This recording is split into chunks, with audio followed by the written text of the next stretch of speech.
Welcome back to the Movement Professional Podcast. So today I'm going to be riding solo as we discuss hip pain. I'm going to likely be using some screen share with some anatomy apps as well as hip model to demonstrate some of the movements and actions as well as the muscles around the hip for this presentation. So this one might be a good one to watch on YouTube. I will definitely link the presentation, the YouTube presentation, in the show notes if you're listening on audio only. But I figured some of the movement relationships here with the hip, really important to be able to see to make some sense of. All right, so let's start with, before we talk about hip pain, we'll talk about what the hips are. All right, so it's helpful to understand what we're talking about when we're actually discussing the hips. So generally the hip is the articulation or the joint made up of the femur, the thigh bone, and the acetabulum, which is the hip socket of the pelvis. The pelvis is made up of three different parts, one called the ilium, one called the ischium, and the other one called the pubis. And all of these combine to create the socket or the acetabulum. So let's share the screen here. Okay, so we have the standing human here, the model of the human. If we remove the layers of musculature, which we'll do first, we'll get to the joint. So the hip joint is right here. Here is your socket, right? So where this is in green here, that's the pubis. Up here is the ilium. And then back here is the ischium. And all three of those combine to make the socket, which you can't really see the socket right now because the femur, or the head of the femur, is in the socket. So together the ball of the femur and the socket, that makes the hip.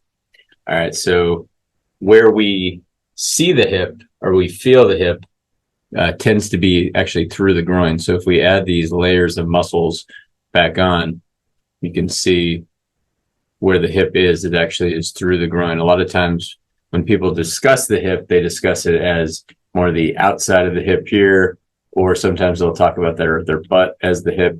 And that can be the hip. It's just typically the pain that you feel through the hip is through the groin, which is the front of the hip there. So again, we take all these layers of muscles away. That's where you're left with at the front of the hip. If we turn the hip around, we see the back of the hip. That's through all of these muscle layers. So we get the external rotators and then the big glute muscle that gets involved. So that would be the back of the hip. And what we think of as the hip sometimes on the side is actually not the hip at all, but more just the outside of the thigh bone, right? So when we're out here, this femur, the trochanter of the femur, sticks out so much that when we feel anything on the outside of our hip, we're really just feeling the outside of the thigh bone. So it's not really the joint, but just the outside of the one bone that makes up the joint.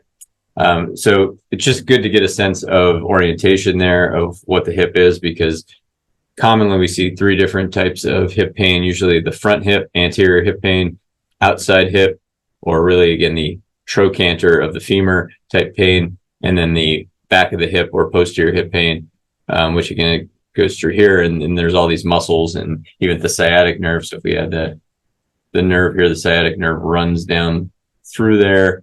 We add some layers of muscles on it. You can see how the nerves intertwine with the muscles, which is good to know because we get a sense of how interrelated the anatomy is in that area.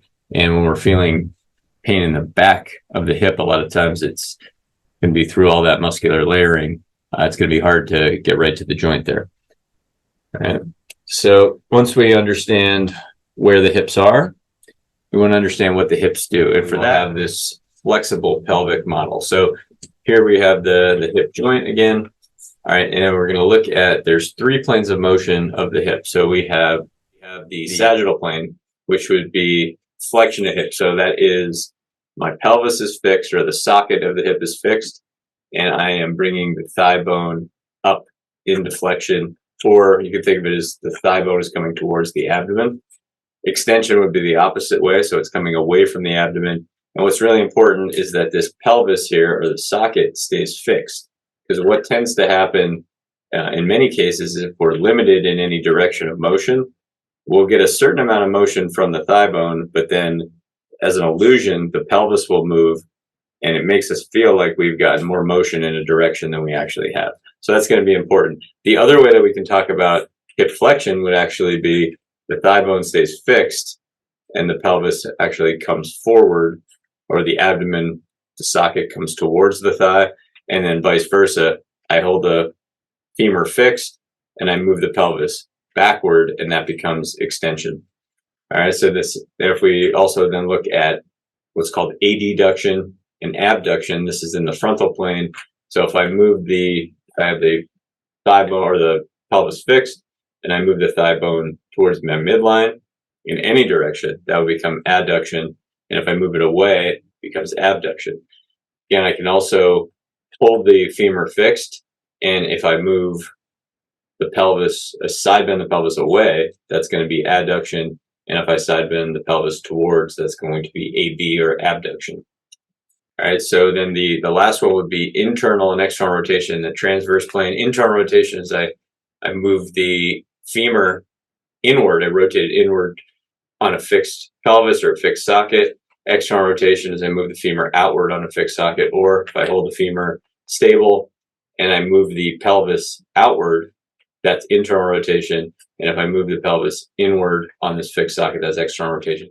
The other really important thing is when we talk about what the hip does, it's not just looking at it as both sides do the same thing at the same time. Most of the time we have to think about how are we shifting weight towards or away from the side of pain or the side of motion that we're trying to gain.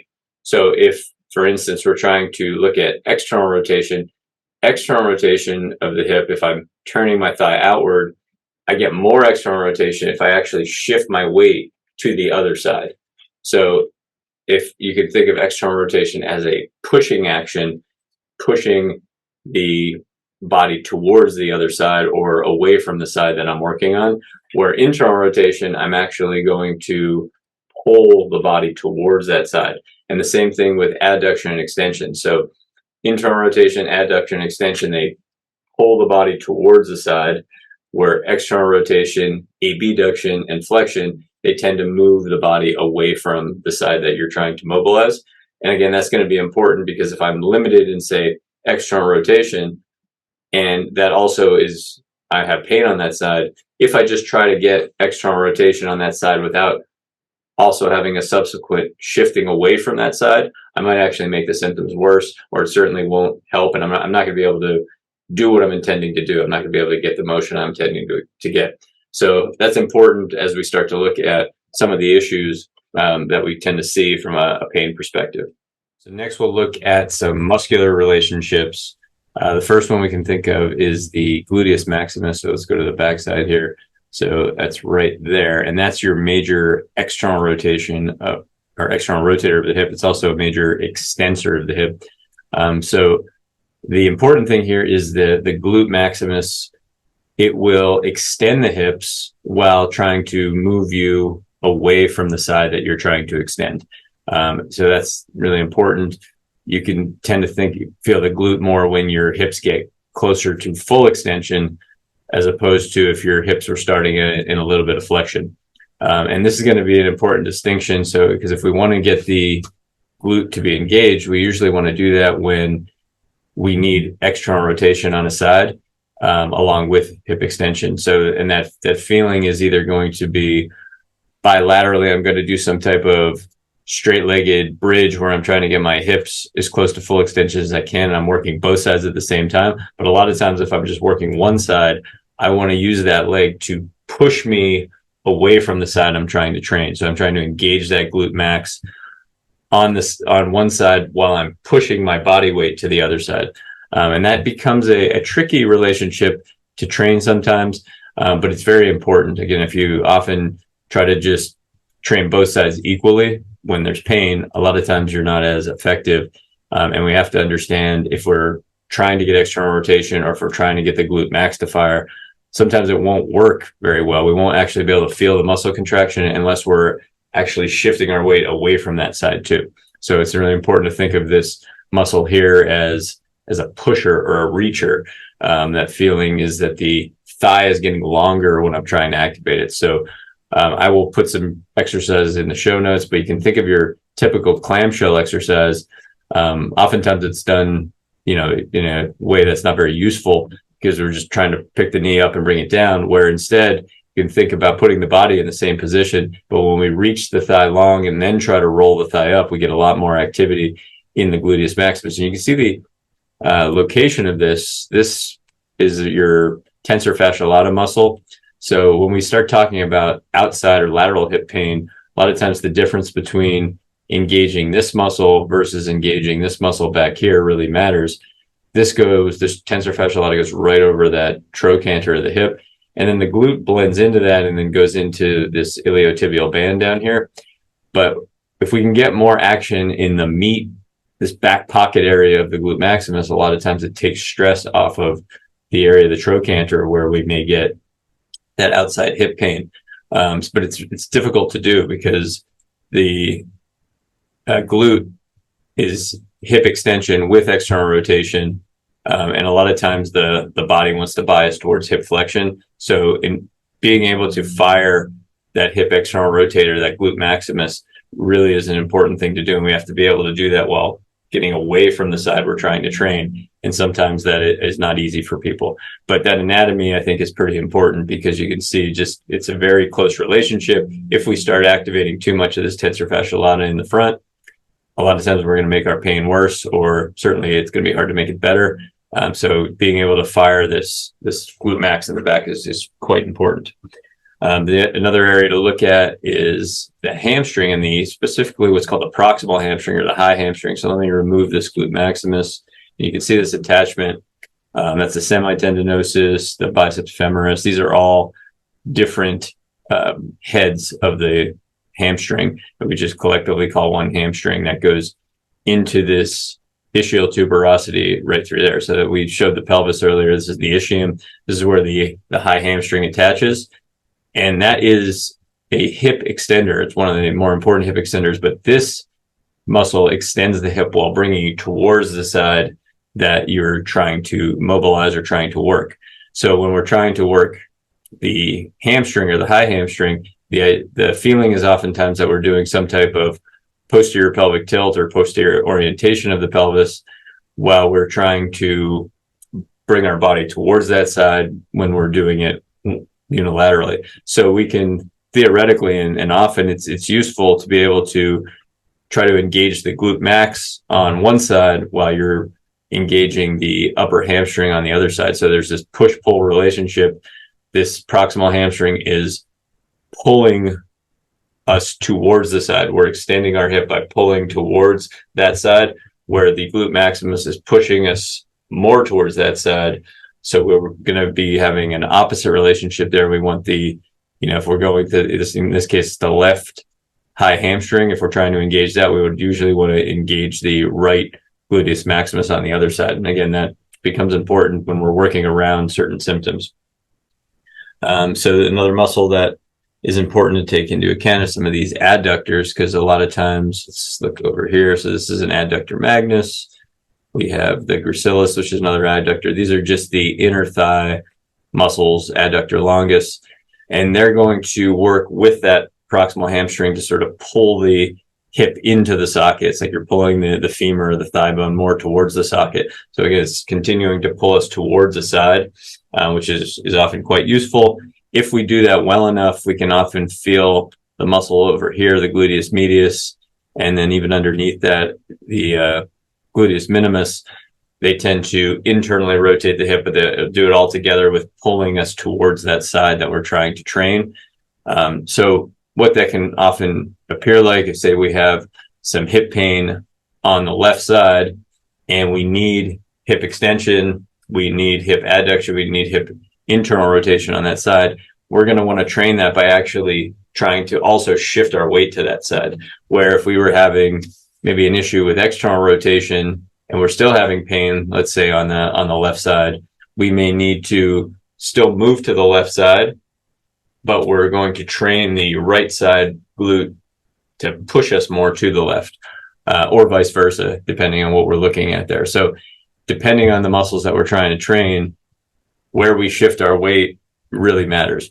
Okay, so these internal rotators, the adductors, the proximal hamstring, they're all working together to extend our hip, adduct our hip, and internally rotate our hip to bring us towards the side that we're trying to train. We're the external rotators, and then it's the hip flexors. So we remove the abdomen here. We get into this deep hip flexors. There's your psoas, and you can see it attaches to the spine, crosses the front of the hip here, and then attaches to the femur. And that's going to be involved in flexing the hip, which would be bringing the femur towards the abdomen. But we want to do that while moving away from the side that we're trying to train, just like we would want to do with external rotation. So a lot of times the motions will be coupled of flexion, external rotation, and then abduction. They'll all be coupled together. So when we're trying to, say, flex the hip, bring the thigh bone towards the belly, if we don't move our body away from that side a little bit, we can get some compression or some pinching on the front.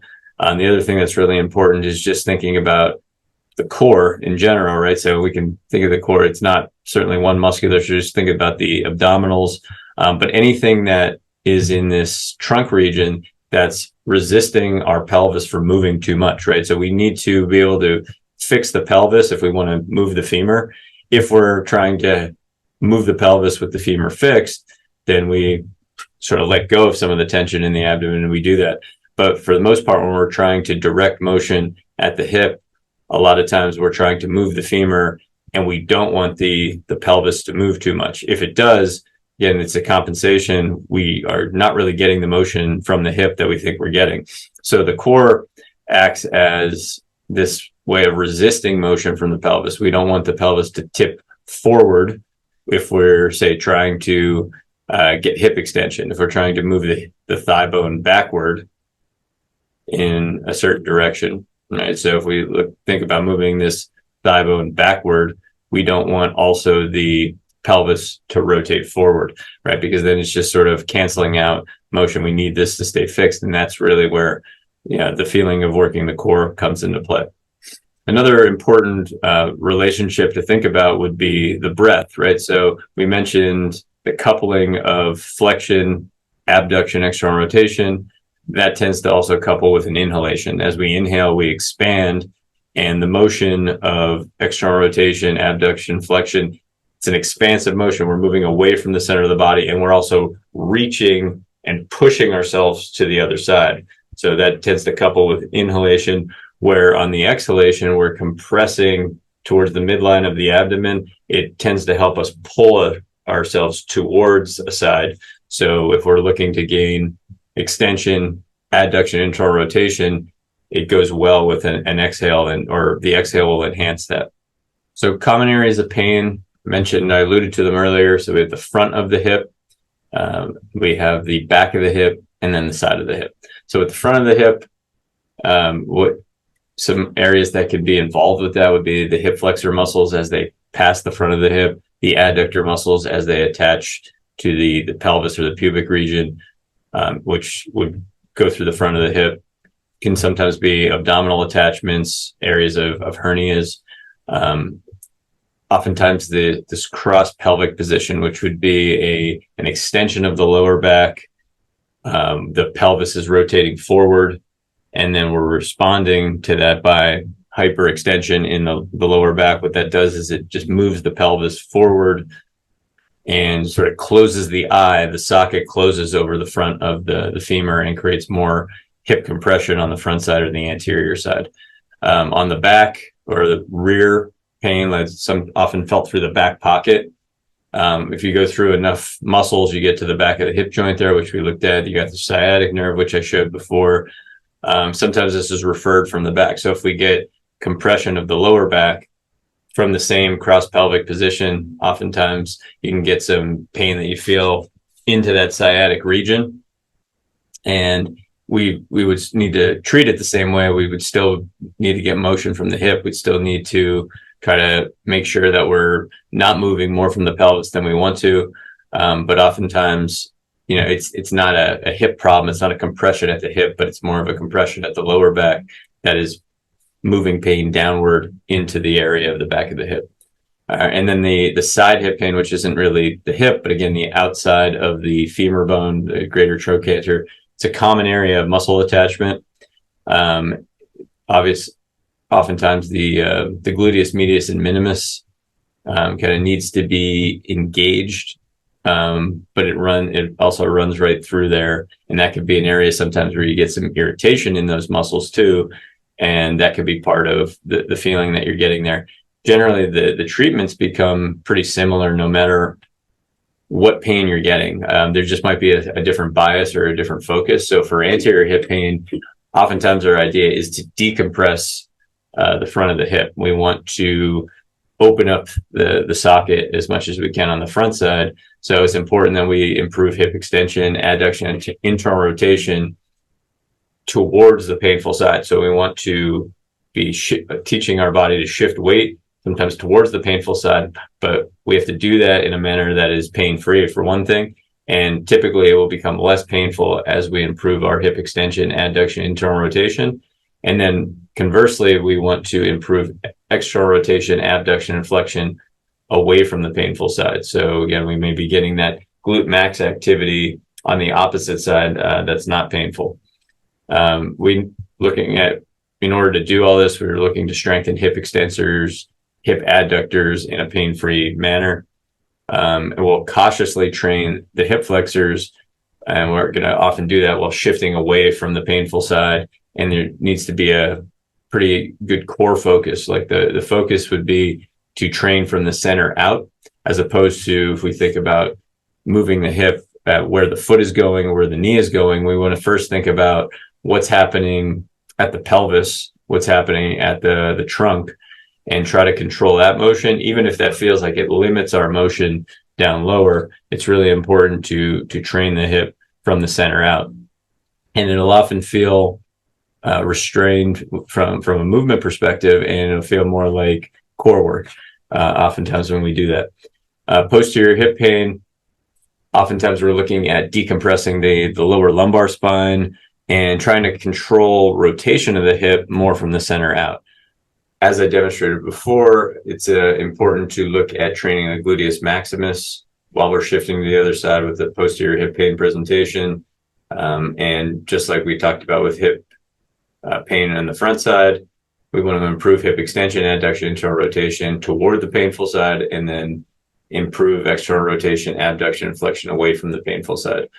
So a lot of times these posterior pain presentations, they may appear where we need a little bit of glut.max activity, but we really have to do it while we're shifting away from that side. If we continue to have our weight towards that side and we try to get this glut.max activity, either we won't get it to fire, or it's going to fire in a way that's painful.